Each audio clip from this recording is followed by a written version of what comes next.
بسم اللہ الرحمن الرحیم۔ روتاس لیزا کو صورتحال سے تفصیلی آگاہ کر رہا تھا اور لیزا نے باہر سے نظر ہٹا کر اس کے چہرے پر روک لی اور اسے نظر بھر کر دیکھا۔ پھر اسے سر سے پاؤں تک دیکھا اور اس کے ہونٹوں پر ایسا تبسم آ گیا جس میں کچھ تشنگی سی تھی۔ لیزا نے بغیر کسی سوچ اور بغیر ارادے کے روتاس کا بازو پکڑا اور اسے چھوٹی سی برجی سے ہٹا لائی۔ روتاس اس کے ساتھ پالتو جانور کی طرح چل پڑا۔ انتھونیس اور یوکلس کی طرح روتاس پر بھی ہیجانی کیفیت طاری رہتی تھی۔ وہ بھی شہر کے لوگوں کے کمانڈروں میں سے تھا۔ اس کی عمر 30-40 سال کے درمیان تھی اور وہ خوب رو آدمی تھا۔ لیزا سے 3-4 سال ہی چھوٹا تھا۔ وہ شاہی خاندان کا فرد تھا اور ذمہ دار عہدے پر بھی فائز تھا۔ اس نوجوانی کی مناسبت سے روتاس لیزا کا احترام کرتا تھا اور احترام کی ایک وجہ یہ بھی تھی کہ لیزا ہرکل کی بیوی تھی۔ وہ دیکھیے، روتاس نے رک کر باہر محاصرے کی طرف دیکھتے ہوئے کہا، ایک سوار دستہ جا رہا ہے۔ ہو سکتا ہے اس کی جگہ تازہ دم دستہ آ جائے، لیکن مجھے یوں لگ رہا ہے جیسے مسلمان محاصرہ آہستہ آہستہ اٹھا رہے ہیں۔ کم و بیش 1000 گھوڑ سوار خالد بن ولید کے حکم سے محاصرے سے نکل گئے اور ایک طرف کو جا رہے تھے۔ روتاس اور لیزا دیکھتے رہے اور سواروں کا وہ دستہ دور ہی دور ہٹتا گیا اور پہاڑی کے اندر چلا گیا۔ لیزا نے روتاس کی طرف دیکھا۔ اس کے چہرے پر مسرت کے آثار نظر آئے اور وہ کچھ زیادہ ہی ہوبرو نظر آنے لگا۔ روتاس کے ساتھ لیزا کی کوئی بے تکلفی نہیں تھی۔ روتاس محاصرے کے دوران بہت دنوں کے وقفے سے انتھونیس کے گھر جایا کرتا تھا، لیکن اس وقت جب انتھونیس گھر پر ہوتا تھا وہ لیزا سے نہیں انتھونیس سے ملنے جاتا تھا۔ میں اس تنہائی سے اکتا گئی ہوں روتاس، لیزا نے دوستانہ بے تکلفی سے کہا۔ شہر کی ان عورتوں کے ساتھ تو میں گھل مل سکتی ہی نہیں۔ تم جانتے ہو میں کس ماحول سے آئی ہوں۔ انتھونیس دن رات باہر رہتا ہے اور جب آتا ہے تو تھکا ماندہ پلنگ پر گرتا ہے اور سو جاتا ہے۔ میں تو آج تنگ آ کر دیوار پر آئی تھی۔ کتنا اچھا ہوا تم مل گئے۔ کیا تم پسند کرو گے کہ میں تمہارے ساتھ تمہارے گھر چلوں؟ روتاس بھلا کیسے انکار کر سکتا تھا؟ اس نے کہا کہ وہ تو گھر ہی جا رہا تھا۔ رات بھر وہ باہر رہا تھا۔ اس نے لیزا کو ساتھ لیا اور اسے اپنے گھر لے گیا۔ روتاس نے لیزا کو احترام سے بٹھایا اور خود الگ ہٹ کر بیٹھنے لگا، لیکن لیزا نے اس کا بازو پکڑ لیا اور کھینچ کر اسے اپنے پاس بٹھا لیا۔ یہی نہیں بلکہ اس کی کمر میں ہاتھ ڈال دیا اور سخت کر دیا۔ پھر بے تکلفی کا ایک ایسا مظاہرہ کیا جو وہ انتھونیس کے ساتھ ہی کر سکتی تھی اور کیا کرتی تھی۔ روتاس کو ایسی توقع نہیں تھی کہ وہ اس کے ساتھ اتنا زیادہ بے تکلف ہو جائے گی۔ لیزا نے بڑے ہی جذباتی لہجے میں ایک آدھ بات بھی کہہ دی۔ روتاس بچہ تو نہ تھا، اتنا واضح اشارہ سمجھ گیا، اور جب اس نے لیزا کے چہرے پر نظر ڈالی تو وہاں کچھ اور ہی تاثر تھا۔ میرے دل میں آپ کا احترام ہے، روتاس نے کہا۔ بے شک آپ شاہی خاندان سے بھاگ آئی ہیں، لیکن میں خود اسی خاندان کا فرد ہوں، اس لیے آپ کا احترام کرتا ہوں۔ اگر میں یہ ذہن سے اتار دوں کہ آپ شاہی خاندان کی آبرو ہیں تو میں یہ نہیں بھول سکتا کہ آپ میرے جرنیل اور کمانڈر انتھونیس کی دوست ہیں۔ میں انتھونیس کی ملکیت نہیں ہوں روتاس، لیزا نے کہا۔ اس وقت تم ہی میرے دوست ہو اور تم ہی میرے ساتھی ہو۔ مجھ سے دور ہٹنے کی کوشش نہ کرنا۔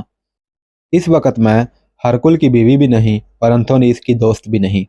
اس وقت میں صرف لیزا ہوں، اور مجھے احترام سے بلانے کی بجائے پیار سے لیزا کہو۔ پھر یہ بھی سوچ لو لیزا، روتاس نے کہا، پادری ہر روز فتح کی دعا کرتا ہے اور ایک ہی بات دہراتا چلا جا رہا ہے کہ ہم پر بیٹھے بٹھائے بہت بڑی آفت آن پڑی ہے، جس سے نجات کا طریقہ صرف یہ ہے کہ گناہوں سے توبہ کرو اور کوئی گناہ نہ کرو۔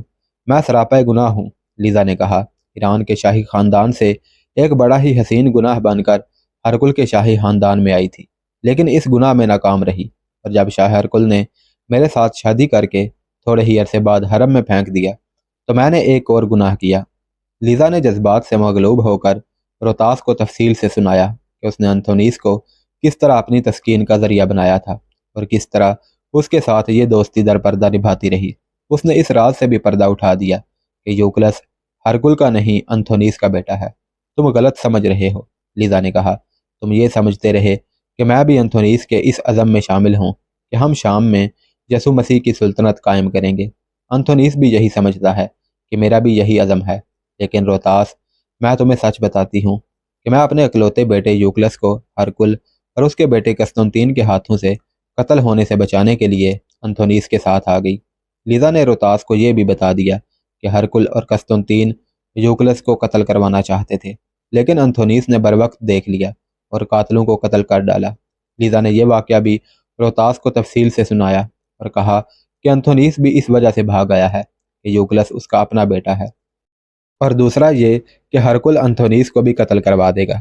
میں یہ ساری بات سن کر حیران نہیں ہوا، روتاس نے کہا۔ یہ سب کچھ شاہی خاندانوں میں ہوتا ہی رہتا ہے، ایک کی بیوی دوسرے کی داشتہ ہوتی ہے، بادشاہ کے بیٹے بادشاہ کی دوسری بیویوں یا داشتاؤں کے ساتھ تعلقات بنا لیتے ہیں۔ میں تو یہاں تک کہوں گا کہ بادشاہوں کی شکست کی درپردہ وجہ یہی ہے۔ کیا تم نے کبھی سوچا بھی تھا کہ ایران اور روم جیسی زبردست طاقت عرب کے عام اور انتہائی معمولی لوگوں سے شکست کھا جائے گی؟ شکست بھی ایسی کہ بادشاہ بھاگتے اور پناہ ڈھونڈتے پھریں گے۔ مسلمان ہمارے دشمن ہی صحیح، لیکن میں جاسوسی کے لیے مختلف بحروپ دھار کے مسلمانوں کی آبادیوں میں بھی رہا اور ان کے خیموں میں بھی گھوما پھرا تھا۔ ان کے یہاں عیش و عشرت کا کوئی تصور ہی نہیں۔ ان کے کردار پہاڑی چشمے سے پھوٹنے والے پانی کی طرح شفاف ہوتے ہیں۔ سطح پر دیکھو تو چشمے جس طرح نظر آتے ہیں، مسلمان بالکل ایسے ہی ہیں۔ یہ ہے ان کی اصل طاقت، جس کے سامنے کوئی جنگی طاقت نہیں ٹھہر سکتی۔ میرا مشورہ مان لو لیزا، اب بھی تم اس گناہ سے بچ سکتی ہو۔ انتھونیس کو لے کر گرجے میں جاؤ اور اس کے ساتھ باقاعدہ شادی کر لو۔ تم میری بات کیوں نہیں سمجھتے روتاس؟ لیزا نے اکتاہٹ سے کہا۔ مجھے انتھونیس کے ساتھ وہ محبت ہی نہیں جو تم سمجھ رہے ہو۔ ہرکل سے محبت ہو گئی تھی، لیکن اس نے میرے ساتھ جو سلوک کیا اس سے میں سمجھ گئی کہ یہ شخص محبت کے قابل تھا ہی نہیں۔ میں نے اس جرنیل انتھونیس کے ساتھ دوستی لگا کر اسے دھوکے دیے۔ میں انسان اور جوان عورت ہوں۔ تمہیں بتایا ہے کہ میں اپنے اکلوتے بیٹے کو قتل سے بچانے کے لیے اسے ساتھ لے کر انتھونیس کے ساتھ بھاگ آئی۔ اس کے باوجود لیزا، روتاس نے کہا، ہمیں انتھونیس کے اس عزم کا احترام کرنا چاہیے کہ وہ یسوع مسیح کی سلطنت قائم کرنا چاہتا ہے۔ اس کے ساتھ ہمیں پورا تعاون کرنا چاہیے۔ تم کم عقل انسان ہو روتاس، لیزا نے طنزیہ سی مسکراہٹ سے کہا۔ جاسوسی کے محکمے کے ایک ذمہ دار افسر کو اتنا کم فہم نہیں ہونا چاہیے۔ غور کرو، گہرائی میں جاؤ اور پسپائی اور شکست کا جو تجربہ ہمیں ہوا ہے اس پر غور کرو۔ انتھونیس ایسا خواب دیکھ رہا ہے جس کی کوئی تعبیر نہیں ہوا کرتی۔ ان تھوڑے سے مسلمانوں نے ایران اور روم کے بادشاہوں کو کچل ڈالا ہے۔ انتھونیس ناتجربہ کار قبائلیوں کے بل بوتے پر مسلمانوں کو شکست نہیں دے سکتا۔ یہ بات تم خود سمجھ سکتے ہو۔ یہ تو محاصرہ ہے اور ہم قلعے میں محفوظ ہیں، اس لیے اتنے دن گزر گئے ہیں۔ اگر یہ کھلے میدان کی لڑائی ہوتی تو سورج غروب ہونے سے پہلے مسلمان لڑائی کا فیصلہ اپنے حق میں کر چکے ہوتے۔ اتنی مایوسی لیزا، روتاس نے ہلکی سی مسکراہٹ سے کہا۔ تم انتھونیس اور یوکلس کے ساتھ بھی ایسی ہی باتیں کیا کرتی ہو؟ نہیں، لیزا نے کہا، ان کے ساتھ تو میں نے اس مسئلے پر کبھی بات ہی نہیں کی۔ ان دونوں کو یقین ہے کہ وہ محاصرہ توڑ کر مسلمانوں کو یہاں سے بھگا دیں گے۔ لیزا نے روتاس کو کچھ اور قریب کر لیا اور جذباتی سی سرگوشی میں کہا، کیا تم پسند نہیں کرو گے کہ اس وقت ہم اس مسئلے پر بات نہ کریں؟ کیا تم ابھی تک مجھے نہیں سمجھے؟ روتاس بھی آخر جوان آدمی تھا اور وہ بھی شاہی خاندان کا تھا۔ کوئی زاہد اور پارسا تو نہ تھا۔ اس پر بھی وہی خمار طاری ہونے لگا جس سے لیزا مخمور تھی۔ زیادہ دیر نہیں گزری تھی کہ روتاس اس طرح لیزا کے جذبات کے جال میں آ گیا جیسے مکھی مکڑی کے جالے میں آ جاتی ہے۔ لیزا جب وہاں سے رخصت ہونے لگی تو اس کے چہرے پر تعصب کا شائبہ تک نہ تھا، بلکہ وہ مطمئن اور مسرور لگتی تھی۔ یہ بھی سوچا ہے لیزا؟ روتاس نے پوچھا۔ اگر انتھونیس کو ہماری اس دوستی کا پتہ چل گیا تو کیا ہوگا؟ بہت برا ہوگا، لیزا نے ہلکے سے لہجے میں جواب دیا۔ انتھونیس شاید تمہیں قتل کر دے، لیکن ہم اسے پتہ ہی کیوں چلنے دیں گے؟ دونوں نے ایک دوسرے کے ہاتھ پکڑ لیے اور لیزا وہاں سے چل دی۔ محاصرے کی بات یہاں تک پہنچی تھی کہ مجاہدین نے فلیتے والے تیر شہر کے اندر پھینکنے شروع کر دیے تھے، لیکن دیواروں کے اوپر سے تیر آبادی کے اندر تک پہنچانا ممکن نہیں تھا۔ ایک بلند جگہ مل گئی تھی جس پر چڑھ کر تیر انداز تیر پھینکتے تھے اور بعض تیر انداز درختوں پر چڑھ گئے اور وہاں سے فلیتے والے تیر اندر پھینکنے لگے۔ لوگوں کے مکان دیوار سے دور تھے، اس لیے یہ تیر بے اثر ثابت ہو رہے تھے۔ درختوں پر چڑھ کر تیر پھینکنے والے مجاہدین میں سے ایک نے ایک روز دیوار کے اندر خیمے دیکھ لیے جو دوسری طرف تھے۔ اس طرف دیوار کے قریب نہ کوئی درخت تھا اور نہ کوئی بلند جگہ۔ یہ دیکھ لیا گیا کہ خیمے اس طرف کی دیوار تک چلے گئے تھے۔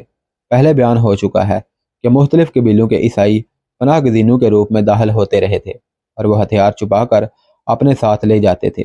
ان کی تعداد اتنی بڑھ گئی تھی کہ ان کے لیے ایک میدان میں خیمے لگانے پڑے۔ یہ انتظام ان مسلمانوں کا تھا جو شہر کا انتظام اور دیگر سرکاری امور چلاتے تھے۔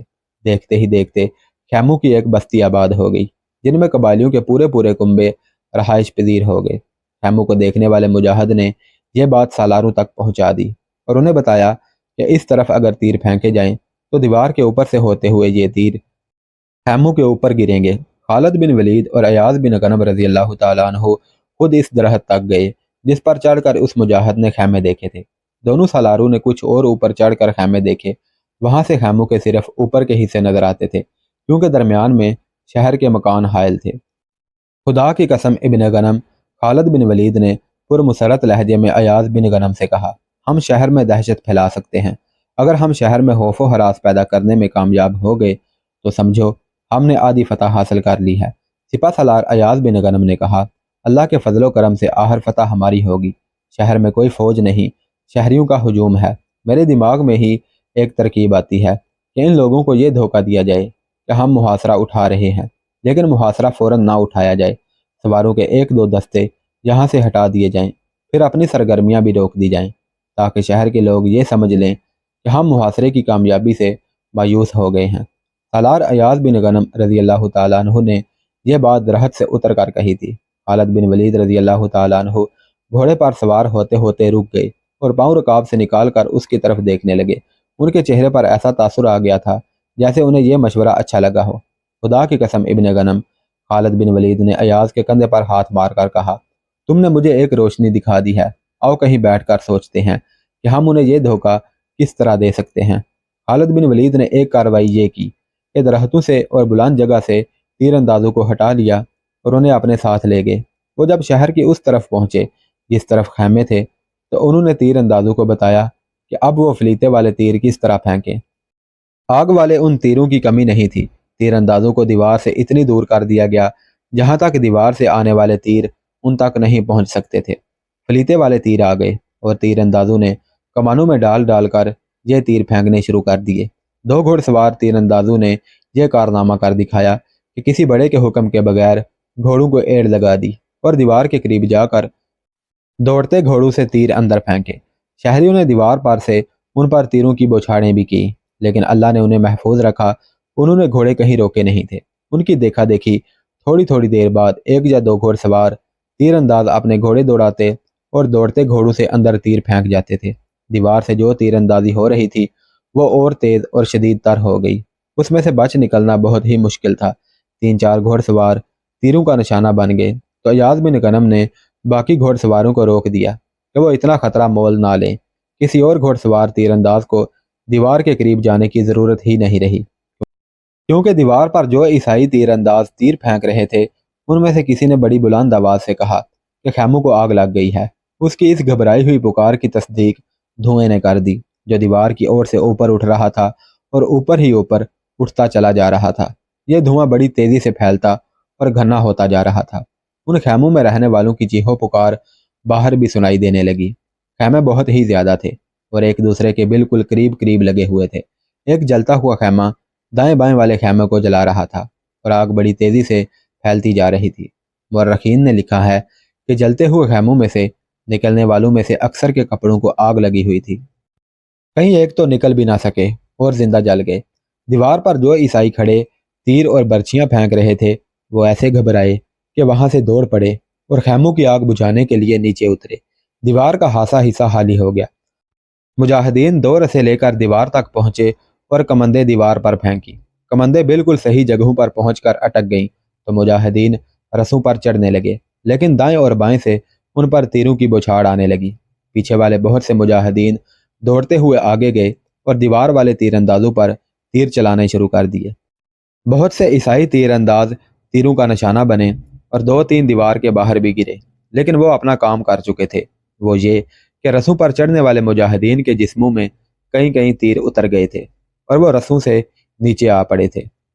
دلیری اور جذبہ شہادت کا یہ مظاہرہ بھی کامیاب نہ ہو سکا، لیکن اس مظاہرے نے مجاہدین میں نئی روح پھونک دی۔ کئی مجاہدین دیوار کی طرف دوڑے کہ وہ رسوں سے اوپر چڑھ جائیں گے، لیکن ایک تو انہیں سالاروں نے روک دیا اور دوسرے یہ کہ اوپر جہاں رسے اٹک گئے تھے وہاں سے قبائلیوں نے رسے اتار پھینکے۔ شہر کے اندر کا شور و گل بتا رہا تھا کہ جلتے ہوئے خیموں نے اندر کیسی صورتحال پیدا کر دی ہے۔ وہ افراتفری پیدا ہو چکی تھی جو خالد بن ولید رضی اللہ تعالیٰ عنہ پیدا کرنا چاہتے تھے۔ انہوں نے اپنے تیر اندازوں کو پیچھے ہٹا لیا اور جو سوار دیوار کی طرف کچھ آگے بڑھ گئے تھے انہیں بھی واپس بلا لیا۔ رات کے وقت مجاہدین کی ٹولیاں ایک دو دروازوں تک پہنچ جاتی تھیں اور کلہاڑیوں سے دروازے توڑنے کی کوشش کرتی تھی، لیکن اوپر سے تیر بھی آتے اور برچیاں بھی آتی تھیں۔ دشمن نے اوپر سے ان پر جلتی ہوئی مشعلیں بھی پھینکی تھی، جن سے 2-3 مجاہد کپڑوں کو آگ لگ جانے سے جھلس گئے تھے۔ خالد بن ولید رضی اللہ تعالیٰ عنہ نے ایک روز تقریباً 1000 سواروں کا دستہ محاصرے سے نکال کر پیچھے بھیج دیا۔ ان سواروں کے جانے کا انداز ایسا تھا جیسے وہ واپس جا رہے ہوں۔ یہ تھے وہ 1000 گھوڑ سوار مجاہدین جنہیں روتاس نے دیوار پر کھڑے محاصرے سے جاتے دیکھا، اور بڑی خوشی سے لیزا کو بھی بتایا تھا کہ شاید مسلمان محاصرے سے مایوس ہو کر اپنا لشکر آہستہ آہستہ واپس بھیج رہے ہیں۔ خالد بن ولید رضی اللہ تعالیٰ عنہ نے ایک چال یہ بھی چلی کہ تمام سرگرمیاں اور قلعہ سر کرنے کی کارروائیاں بالکل ہی بند کر دی۔ مجاہدین نے تو شجاعت اور شہادت کے مظاہرے اس حد تک کیے تھے کہ چند ایک مجاہدین کلہاڑی لیے تیروں کی بچھاڑوں میں سے کسی ایک دروازے تک جا پہنچتے اور دروازہ توڑنے کی کوشش کرتے تھے، لیکن اوپر سے ان پر تیر بھی آتے تھے اور برچیاں بھی۔ اس طرح کئی ایک مجاہدین شدید زخمی ہوئے اور شہید بھی۔ خالد بن ولید نے محاصرے کی ایک طرف سے 1000 سوار کا ایک اور دستہ پیچھے بھیج دیا، جو پہلے رخصت ہونے والے دستے کے راستے پر گیا اور ٹیکریوں کی اوٹ میں ہوتا ہوا پہاڑی کے پیچھے چلا گیا۔ اس کے سوا اور کیا کہا جا سکتا تھا کہ اس دستے کو بھی واپس بھیج دیا گیا ہے۔ خالد بن ولید اور ایاز بن غنم رضی اللہ تعالیٰ عنہ گھوڑوں پر سوار شہر کے ارد گرد گھومتے پھرتے تو نظر آتے تھے، لیکن باقی لشکر کا انداز یہ تھا کہ مجاہدین زیادہ تر خیموں کے اندر رہتے، یا کچھ دیر کے لیے بعض مجاہدین باہر آتے اور پھر خیموں میں چلے جاتے، یا پیچھے جا کر درختوں کے نیچے بیٹھ جاتے تھے۔ قلعے کے اندر انتھونیس تو بہت ہی خوش تھا اور اس پر فتح کا تاثر طاری رہنے لگا تھا، لیکن آرام سے وہ پھر بھی کہیں بیٹھتا نہیں تھا۔ وہ قبیلوں کے سرداروں کو اکٹھا کر کے انہیں ہدایت دیتا، یا دیوار پر جا کر لوگوں کی حوصلہ افزائی کرتا، اور کبھی نیچے آ کر لوگوں کو اکٹھا کر کے انہیں فتح کی خوشخبری سناتا، اور انہیں بتاتا تھا کہ ابھی لڑائی ختم نہیں ہوئی اور ان مسلمانوں کو بھگانا نہیں بلکہ اس لشکر کو لاشوں میں بدل دینا ہے، اور پھر جو زندہ رہیں گے انہیں قیدی بنا کر قلعے میں جانوروں کی طرح رکھنا ہے۔ انتھونیس پر تو جنونی کیفیت طاری ہو گئی تھی، اور وہ تو جیسے لیزا کو اور دنیا کی ہر دلچسپی کو ذہن سے ہی نکال بیٹھا تھا۔ لیزا نے اب اسے یہ کہنا چھوڑ دیا تھا کہ وہ گھر نہیں آتا، اور آتا ہے تو یوں لگتا ہے جیسے اپنا ذہن اور دل باہر ہی چھوڑ آیا ہو۔ انتھونیس کی بجائے روتاس لیزا کے ہاں چلا جاتا تھا، اور کبھی لیزا اس کے یہاں جا پہنچتی تھی۔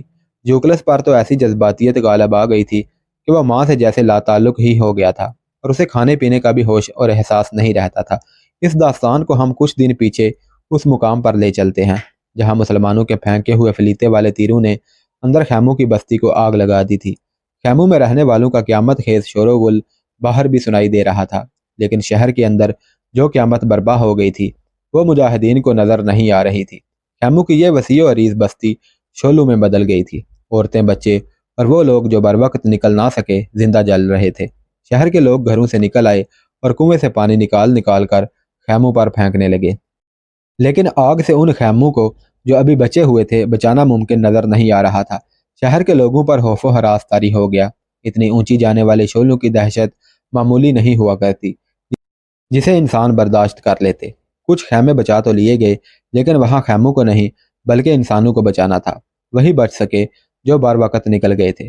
شہر کے لوگوں پر خوف و ہراس تو طاری تھا ہی، لیکن کچھ ایسی آوازیں بھی سنائی دینے لگی تھیں کہ محاصرہ توڑ دو یا شہر مسلمانوں کے حوالے کر دو۔ یہ آوازیں بھی سنائی دیں کہ آج خیمے جل رہے ہیں، کل ہمارے گھر بھی جلیں گے۔ انتھونیس، روتاس اور یوکلس بھی وہاں موجود تھے، اور لوگوں کی طرح بھاگ دوڑ کر آگ پر قابو پانے کی کوشش میں بری طرح مصروف تھے۔ انہوں نے بھی لوگوں کے احتجاجی نعرے سنے اور محسوس کر لیا کہ لوگ محاصرے سے تنگ آ گئے ہیں۔ انتھونیس نے بڑی بلند آواز میں لوگوں سے کہنا شروع کیا کہ اپنے قومی وقار اور آزادی کے لیے ایسی قربانیاں دینی ہی پڑتی ہیں۔ ان مسلمانوں کو دیکھو، کتنی دور سے آئے ہیں، مسلسل لڑ رہے ہیں، اور اب اتنا زیادہ نقصان اٹھا کر بھی محاصرہ نہیں اٹھانا چاہتے۔ میں تمہیں یہ بھی بتا دوں، انتھونیس نے کہا، مسلمان محاصرے کی کامیابی سے مایوس ہو گئے ہیں اور انہوں نے اپنے دستے واپس بھیج دیے ہیں، اور مجھے یقین ہو گیا ہے کہ وہ خود ہی محاصرہ اٹھا کر واپس چلے جائیں گے۔ ایسی باتیں زبان پر مت لاؤ کہ شہر مسلمانوں کے حوالے کر دیا جائے۔ انتھونیس نے شہر کے لوگوں کو اکسایا اور بھڑکایا، اور پھر اس کے اشارے پر یوکلس گھوڑے پر سوار ہو گیا تھا کہ سب لوگ اسے دیکھ سکیں۔ اے اہل صلیب، یوکلس نے بڑی ہی بلند آواز سے لوگوں کو خطاب کیا، میری عمر دیکھو، کیا یہ ہنسنے کھیلنے کی عمر نہیں؟ میرا ایک بازو بھی نہیں، پھر بھی تم مجھے دیکھتے رہتے ہو۔ کیا آرام اور چین کی نیند اور کھانے پینے کو بھول گیا ہوں۔ تم دیکھو گے کہ میں کس طرح ایک بازو سے لڑتا ہوں۔ میں تمہارا بچہ ہوں اور تمہاری عزت اور آبرو کی خاطر شاہی زندگی چھوڑ کر آیا ہوں۔ انتھونیس اور یوکلس نے لوگوں سے خطاب اس وقت کیا تھا جب خیموں کی آگ پر تقریباً قابو پا لیا گیا تھا، لیکن ابھی لاشیں باہر نہیں لائی گئی تھی۔ لوگوں کا حوصلہ قائم ہو گیا تھا اور ان کا احتجاج بھی ختم ہو گیا۔ انتھونیس اور یوکلس کے بولنے کا انداز ہی کچھ ایسا تھا کہ لوگوں نے اس کا اثر قبول کیا۔ شہر میں خوف و ہراس نہ ہونے کے برابر رہ گیا۔ لوگوں نے پہلے سے زیادہ جوش اور جذبے سے آگ پر قابو پانا شروع کر دیا۔ سورج غروب ہونے تک آگ پر قابو پایا جا چکا تھا، اور جو لوگ جلتے خیموں سے بچ نکلے تھے وہ اپنی بیوی بچوں اور دیگر افراد کو جلے ہوئے خیموں میں ڈھونڈنے لگے۔ یہ کام رات بھر جاری رہا۔ لوگ لاشیں اٹھا اٹھا کر ایک جگہ زمین پر رکھتے رہے۔ سب لاشیں اکٹھی ہوئیں تو شہر کے لوگ پھر خیموں کی جلتی ہوئی بستی کے ارد گرد اکٹھے ہو گئے۔ ان کے سامنے ایسا منظر تھا جس نے انہیں سر تا پا ہلا کر رکھ دیا۔ جلتے ہوئے خیموں سے ذرا ہٹ کر بے شمار لاشیں پہلو بہ پہلو زمین پر رکھی ہوئی تھیں۔ ان میں جوان آدمیوں کی لاشیں بھی تھیں، بوڑھوں کی، عورتوں اور بچوں کی لاشیں بھی تھیں۔ یہ سب کل کی آگ میں زندہ جل گئے تھے اور کوئی ایک بھی لاش پہچانی نہیں جاتی تھی۔ بعض لاشیں تو ایسی تھیں جیسے بڑی موٹی موٹی لکڑیاں جلی ہوئی ہوں۔ بے شمار لاشیں قابل شناخت نہیں تھیں۔ کل تو انتھونیس اور یوکلس نے لوگوں کے دلوں سے خوف و ہراس نکال دیا اور ان کے حوصلوں میں نئی روح پھونک دی تھی، لیکن اب لوگوں نے یہ جلی ہوئی لاشوں کی لمبی قطار اور پھر لاشوں کی حالت دیکھی تو وہ بھول ہی گئے کہ کل انہیں انتھونیس اور یوکلس نے کیا کہا تھا۔ عورتیں روتی، چیختی، چلاتی اور بیان کرتی اپنے بچوں کی لاشوں کی شناخت کر رہی تھیں، لیکن وہاں تمام بچے ایک ہی جیسے ہو گئے تھے۔ خیموں میں رہنے والے اپنے عزیزوں، رشتہ داروں کو تلاش کر رہے تھے۔ ہر کسی کی آنکھوں میں آنسو تھے۔ کہاں ہے ہمارا رومی جرنیل؟ ایک آدمی نے بڑی ہی بلند آواز میں کہا۔ بچے جلے ہیں تو ہمارے جلے ہیں، مال اسباب جلا ہے تو ہمارا جلا ہے، قلعے سے نکل کر مسلمانوں پر حملہ کیوں نہیں کیا جاتا؟ اس شخص کی تائید میں کچھ اور آوازیں اٹھی اور فوراً بعد یوں لگتا تھا جیسے ہر کوئی بول رہا ہو اور ہر کسی کا یہی ایک مطالبہ ہو کہ باہر نکل کر مسلمانوں پر حملہ کیا جائے۔ اس کے ساتھ یہ آوازیں بھی بلند ہونے لگیں کہ رومی جرنیل کو بلاؤ۔ انتھونیس کو اطلاع ملی تو وہ روتاس کو ساتھ لے کر دوڑتا ہوا وہاں پہنچا۔ اسے دیکھ کر لوگوں نے احتجاجی نعرے لگانے شروع کر دیے۔ کسی نے یہ بھی کہہ دیا کہ یہ رومی جرنیل یہاں بادشاہ بننے آیا ہے۔ انتھونیس نے جب لوگوں کو اس قدر غم و غصے میں دیکھا تو بڑی مشکل سے لوگوں کو خاموش کرایا۔ اس نے کہا کہ محاصرہ خود ہی اٹھ جائے گا، ہم اور انتظار نہیں کر سکتے۔ ایک آدمی نے کہا، ہم سب باہر نکل کر لڑیں گے۔ انتھونیس آخر جرنیل تھا اور روتاس بھی فوجی افسر تھا۔ وہ بڑی اچھی طرح جانتے تھے کہ محصور ہو کر کس صورتحال میں باہر نکل کر حملہ کیا جاتا ہے، لیکن لوگ اپنے مطالبے سے ہٹ ہی نہیں رہے تھے۔ انتھونیس اور روتاس نے انہیں باری باری سمجھانے کی بہت کوشش کی، لیکن کچھ اثر نہ ہوا۔